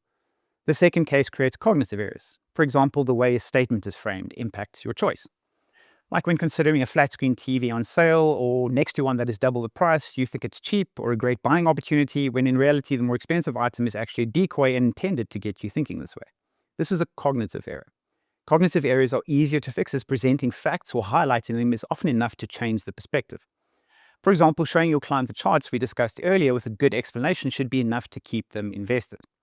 Giving facts to people who are emotionally charged, however, rarely works. Fear or panic triggers the fight or flight response that releases cortisol into our bloodstreams. Cortisol has been shown to block access to the prefrontal cortex, which is our center for logical thinking. When clients are experiencing an emotional reaction, it's important to get them out of the fight or flight response first by listening to them and acknowledging the source of their anxiety. Don't interrupt or look for an opportunity to present facts or evidence that will not be heard. After listening carefully, market turbulence, for example, should be normalized.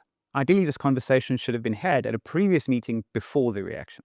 It will be more difficult to normalize market turbulence when the client is unprepared. Next, you could look to reappraise the situation. Turbulence offers great buying opportunities, for example. A great example here was the buying opportunities that the COVID chaos presented, and the subsequent liftoff of the S&P 500 in the years after the pandemic until recently. Lastly, before getting into the facts and charts, remind your client of their why. What was the purpose of this investment in the first place? Usually this will be for an event far in the future, which is now where you can focus the attention. It looks like uncertainty may be with us for a while. Try and develop a stress inoculation plan for the clients who need it most. Do things like scenario planning and talk through how quickly markets recovered after COVID during your planning meetings. These are all important in avoiding the costly market turbulence trap. Thank you very much, and see you all again soon. Thank you, Paul.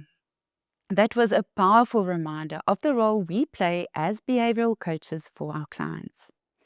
Your insights really help us turn short-term fear into long-term discipline, and that's where the real value is created. In closing, from our big picture economic view to the strategies employed within our flagship fund range, and finally, to the role of the behavioral coach, today's message is clear. Protection is built into our investment approach, not just in structure, but also in the philosophy. Markets will continue to fluctuate, but good advice keeps clients focused on their long-term goals. And lastly, emotions are natural, but reacting to short-term fear can do real damage to long-term returns. Thank you all for joining us today. I hope you found the insights valuable and that you're leaving with new perspectives to enhance your approach to wealth management. Until next time, take care, goodbye.